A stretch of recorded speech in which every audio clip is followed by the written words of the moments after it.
Well, first of all, thank you for attending my presentation and a very warm welcome from the United Kingdom. This presentation is called What is Hijack and How Does it Help Prospective Students when they can't visit campus? For those who just can't wait, Hijack is a tool that empowers universities and colleges to create highly engaging online events and experiences, but also presents you with an opportunity to rethink what key recruitment, conversion, and retention events could be when hosted online. In this presentation, I'll be talking about how Hijack is already helping universities and colleges to serve things like open houses, admitted student events, and graduation celebrations online. So I'm Nathan, and today I'm going to tell you the story of how we fast-tracked the development of a new-to-market product. I'm so proud to be a part of the WP Campus community, and Hijack is created on top of WordPress.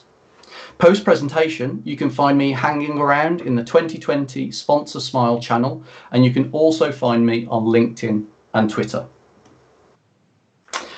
I'm the co-founder of Smile, and we're a company that works almost exclusively with the education sector.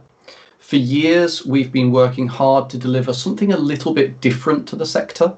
We have this aim of trying to make universities and colleges more personal, timely, and authentic. As we set out, we began as a service agency that worked with clients on flagship and recruitment websites. But in doing that, we began to see repetitive needs. So we started building out plugins. Some of you might remember me from a talk last year where I walked through our experience in building a content governance workflow called Border Control. And now those needs have grown further into something way more than a plugin. We're now working on standalone products using WordPress as the foundation and utilizing all of our learnings.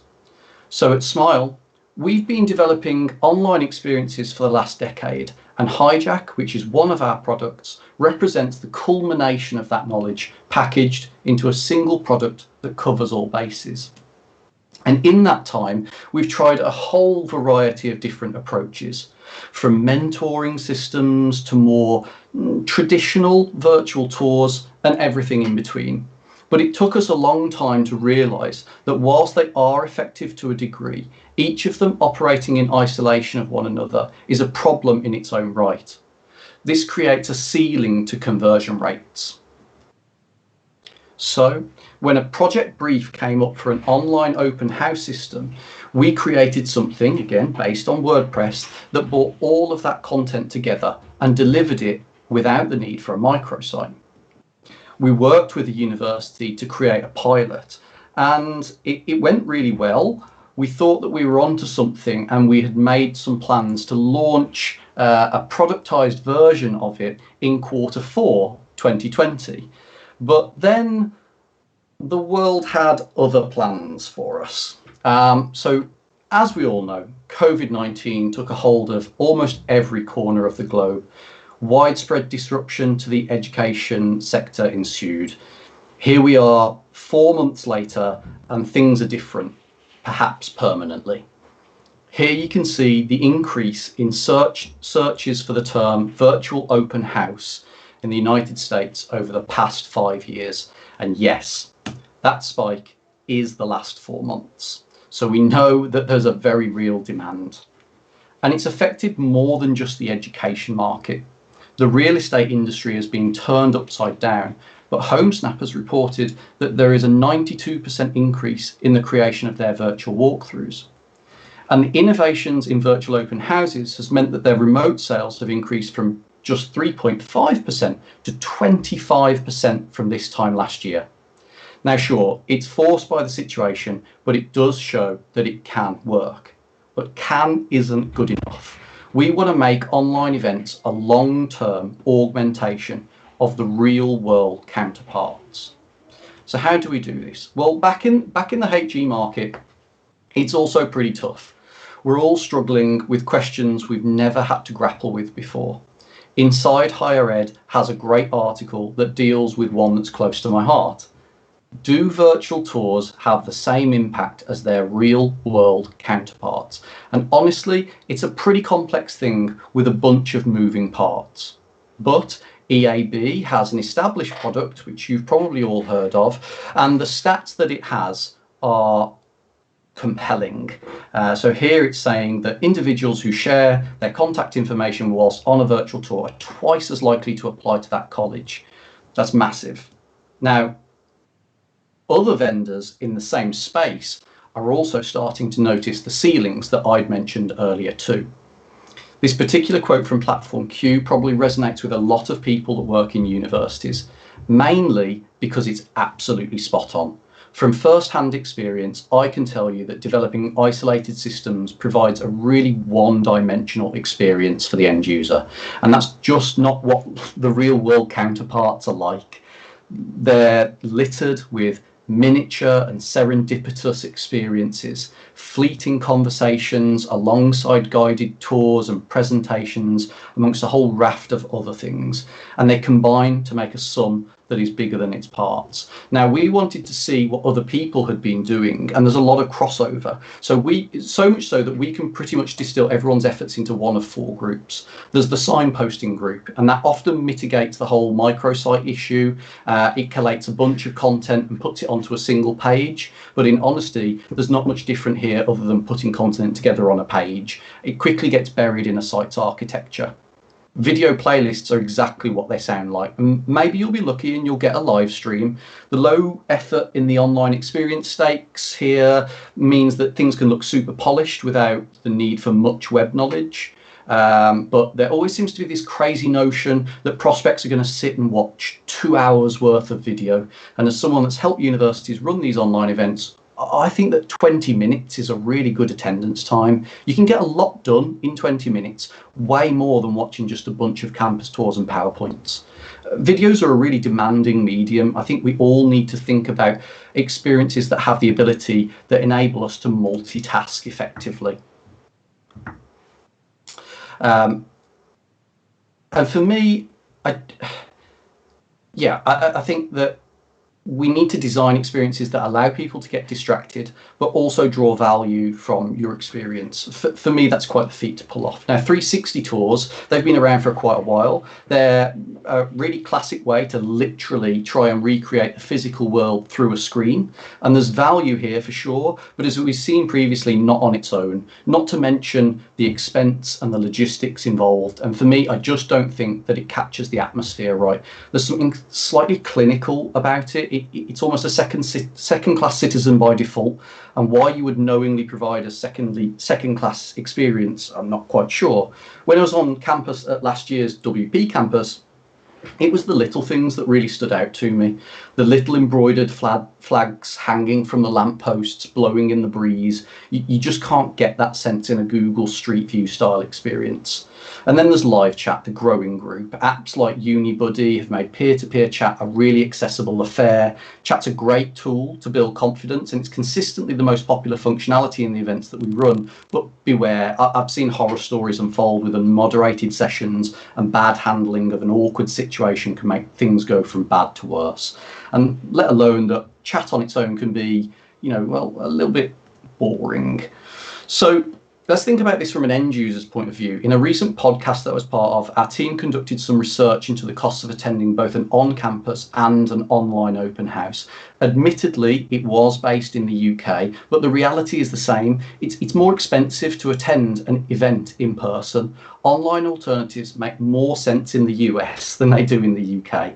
I can drive for 4 hours in any direction and get to the sea. In America, that's probably a different kettle of fish. But there's a key word hidden in what I've just said there, which is alternative. This isn't about replacing on-campus events, but about providing an alternative, and it can help broaden your reach and create greater access for all. For me, this is part of an emerging new normal student recruitment strategy rather than a knee-jerk reaction to a global pandemic.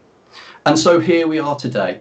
All of our plans have been pulled forwards by months. We scrambled to create a reusable system that would help universities run online alternatives to on-campus events for the obvious need that COVID-19 presents, but for the future too. And we think that there is an opportunity to rethink how these online engagement works for universities and for their users. Now, with problem number one, We had been doing all of these awesome but isolated systems, but we knew that when we were building our product Hijack, we needed to build them all in one place. So we think this is a single tool for running a whole manner of online events. And the biggest problem, without a shadow of a doubt, is microsites. No one wants to be redirected to some other property of your web estate. From our own research, we know that users often feel isolated and lost, commonly because of really simple changes like menus. And don't get me wrong, there are things here that you can do to ease the problems associated, but honestly, you're usually just papering over the cracks. And no, we're not on about disguising a microsite as your main site either. That's just as gross. So we knew that whatever we did, it would have to live on the main website as the host. So Hijack approaches this differently to other systems. It lives as a second layer on top of your existing website, a bit like a director's commentary from DVDs of yesteryear. So it was whilst we were working on that original brief that we kind of had this light bulb moment where we figured out that it had already been done before. Live chat systems are hosted externally but live on other people's websites. All you need is a simple JavaScript snippet. So that's exactly what we did. We emulated the pattern set out by so many live chat systems before us and turned it into a toggle for these online experiences. And that's powerful because we were able to look at other innovations in that space and apply them to our idea too. For us, a huge innovation was creating the ability to target different pages of a website with different experiences. So on the home page, you could run an open house, whilst on your housing and dining pages, an event that is more relevant to that could be shown there. This ability to create hyper-relevant messaging at the right place and at the right time is important because it puts the user in control. So here it is. We're on a page of our website, and you can see now down in the bottom right-hand corner that there's a button for our Hijack. We're going to go ahead and click this, and we'll get into our experience. Now, you can turn on these lead generation forms. They're totally optional, but they're great if you do want to do follow-up communications later. Now, once you've filled in these details, like I'm just doing here, it'll take over the whole screen and you're in this second screen experience. And it's really quite immersive. We've got this lovely video playing in the background. We've seen universities open with similar footage to this, those that have introductions from member of staff, some that even dive straight into lectures. You can even embed live streams in here. So there's some great stuff you can do by adding a Zoom or a Teams call into this interface alongside everything else that's going on. Now, over on the right-hand side of the screen, we have what we call the controller. And it's designed to work a bit like a smartphone app, so it feels a relevant time to say that this whole thing also works great on a mobile device. In our controller, we have something of an introduction and we have some group buttons. These link to what we call chapters. This is a great way of creating nested experiences. So each chapter can house its own set of content. It's nice for creating events that can be split down by, say, subject area or services or facilities. It's really very flexible. And as you can see, we have the ability to group these, which helps you when you have a lot of content to display. So I'm going to go ahead and look at schools, arts and sciences. And once we're in, you'll just be teleported straight away to the chapter. The tabs at the bottom of the controller have all changed because we have new content that's available. Let's go ahead and take a look at some of it. So what you get taken to this home page. This is the info panel, and here you can use the standard kind of WordPress WYSIWYG interface to add loads of rich content in here. Now, after this, I'm going to go ahead and take a look at a gallery. These galleries show your image in their high resolution glory across the entirety of your display. It's a really nice way to get into this. And we've got our people tab as well, which is excellent for profiling staff, students, or anyone else for that matter. You can make these profiles shine with embeds from other sites, just like this one here from YouTube. And we have other extensions such as stories. Now, in this demo, we've actually rebranded it here as Taster Lectures. It's kind of like a blog, but nestled in your Hijack experience. Our clients use this to show off things like facilities, case studies, perhaps unique features. You're able to bring a lot of content together here. And again, you can add images, audio, and video to make that even more compelling.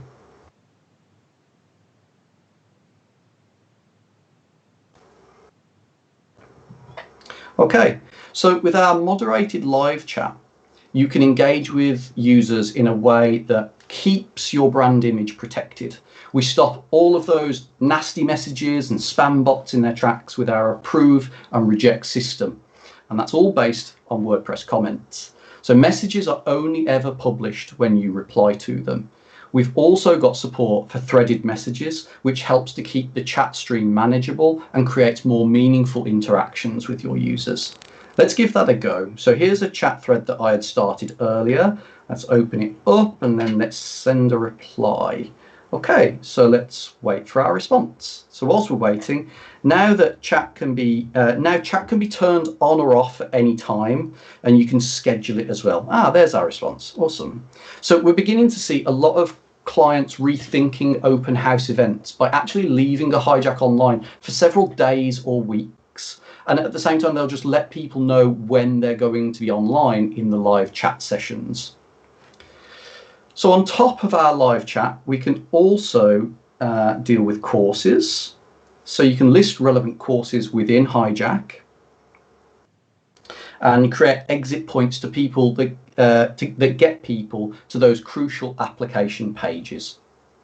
Maps are also really useful for just showing visitors where your campus is, how close it is to other venues and locations, and an easy way to get directions. We've got contact information with click to call built in, and don't get me wrong, it's not rocket science, but it does add relevant details in an accessible place at the right time, and prospects love that level of personalization. Now let's jump back over to some other chapters. And for me, what I'm going to show you here is it's such a good example of not having to use every feature all of the time. You can just pick the tabs that you want to use or you have the content for. You can easily remove them from your chapter, and I think it looks just as good. So here, I think this really speaks to the volumes of flexibility within Hijack. So you're seeing here that the same controller, the same location, the same space can all be used to communicate different messages with differing amounts of content, but it looks great whatever you throw at it. And there's this simple thing, just like the ability to have multiple galleries in different places that, again, make it so flexible. Now, over in a different chapter, which I've called our campuses, there's not really too much content in there at all, but what is in there is my favorite feature, and that's interactive video timelines and spotlight content. So for me, these add something new to old campus tour videos. Notice the timeline at the bottom here. We've got this wonderful 360-degree video, and there's these little spots at the bottom that we call those atmospheres. And they highlight important sections of the video. You can click on them and zoom straight to that section of the video. Again, for me, that opens up a whole new level of video navigation. It's quite non-linear, and it gets prospects to what they want to see quicker. So by doing that, we're shaping the event around them, which should bump up the conversion rates. Now, we can also shine a spotlight on certain points within your video, and you can add extra informative content, pointing out further details that you perhaps didn't get time in the video. So imagine watching a campus tour and it shows you the business school. In Hijack, that could be augmented with links to the business school pages, information about the fantastic new facilities, even throw up some images of the internal lecture theatres and spaces. For me, that's what makes it so powerful. Now, in this example, I've used Hijack's features to show you how you could run an open house online, but it really is so flexible for lots of different types of events, like admitted student events, graduation ceremonies. There's so many different features here. Now, we've already run events with universities in the UK and created new opportunities that extended the traditional reach for prospective applicants. The University of Kent is based in the southeast of England, with European locations in Brussels and Paris. 97% of research at Kent was found to be of international quality in the most recent Research Excellence Framework, so it seemed fitting that our pilot event was a postgraduate recruitment event, an online open house, if you will. So attendance was similar to an on-campus alternative. The university holds a very respectable 50% registration to attendance rate, and that was maintained with their online activities too. But Unlike the on-campus counterpart, they were able to measure things that have historically been quite difficult to measure. Using our moderated live chat facility, we could see that 750 questions were answered by over 200 members of staff that were on hand to help. And everything in the Hijack system is captured by Google Analytics, and we can see a very precise breakdown of what users utilize and what they engage with the most. In the pilot event, we saw over 15,000 interactions with the experiences. One of the notable wins from the use of Hijack was the international reach that it provided. With attendees from over 100 countries, this was a major increase on-campus events. It's just so easy to click a link on your smartphone and boom, you're in there. The content and marketing teams at Kent University really did an exceptional job at putting the events together. 39 of them, to be precise, each with a specific target audience, and thanks to our chapter extension, they were able to work smarter and efficiently share content between experiences without having to duplicate content. And with additional efficiencies like our course importer, we were able to bring in huge amounts of data with very little effort. This all resulted in detailed, media-rich events layered with live chat discussions. And for me, the best part of it is that it was all pulled together, start to finish, in 4 days. Earlier this week, they rolled out a rerun of the same event, and it took even less time to put together because all the data is ready and in Hijack to use. Simply change the start and end times, and you're done. But it's also important to note that after the event, it can be left online after the fact for latecomers to browse. In fact, most of the content in Hijacks is good all of the year round, but with Hijack's targeting tools, they can be placed at the right place at the right time. Our take is that by combining lots of ideas together, you mitigate risk and you'll create really well-rounded and digitally native experiences. And if you get it right, you'll see that these are powerful engagement opportunities even outside of the current pandemic circumstances. So that's me pretty much done here. If you do want to find out more, you should definitely come check out our sponsor channel on the WP Campus Slack community. If you leave a yellow heart emoji in the 2020 Sponsor Smile channel, we'll pick a winner at random for a 6-month all-inclusive license complete with training for your entire institution of Hijack. And as I said earlier, I'm really proud to be a part of the WP Campus community. I really feel like I found my tribe here. So I've put together a little page just for you on our website. Here you can learn about the things that we do, maybe even find a little discount code for Hijack. Oh, and the demo that I just showed you as well is all available from this page as well. So thank you very much for watching. I hope you'll agree that with our help, Hijack can help your institute become more personal, timely and authentic, and that in turn, it will create meaningful successes at a tricky time and beyond. Thank you. Thank you so much, Nathan. We have 3 questions in the chat, and we have about 6 minutes for the rest of this session. So I'm going to try to get to these as best as I can. 2 of the questions are very similar, so I'm just going to group them together into one. They're asking generally about accessibility, both for mobile and just general accessibility for Hijack experiences. Can you talk about that a little bit? Yeah, absolutely. So technically, Hijack is a React front end, and it uses kind of a headless WordPress CMS power. Initially we really struggled with making the React front end to be accessible, but we put in a lot of time, a lot of effort. Our lead developer, he put in the time, if I'm honest, not me, and he's gone through with a fine comb and really spent the hours to make it accessible. So currently it complies with WCAG AA standard, and we do request that if anybody ever spots anything, we're very quick to respond to any accessibility issues. But we're pretty confident that it's tabbable, it's keyboard navigable. We've done everything that we think that we can to make it accessible. So another question that we received was a clarification checking in to see if Microsoft Teams videos support was linkable. The person who asked this question mentioned they support Campus Life, and with the rationale of looking to create online versions of on-campus services and events for their online students.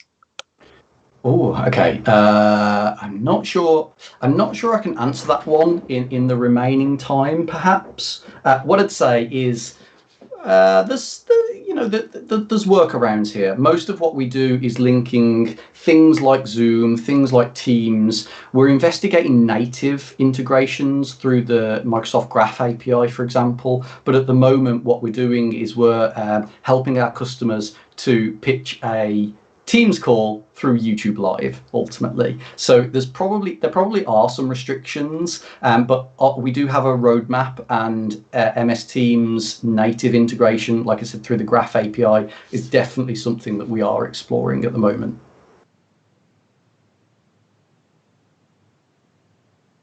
And I think we had one request in the chat to for a little bit more time on the slide for the We Are Smiles /WP Campus.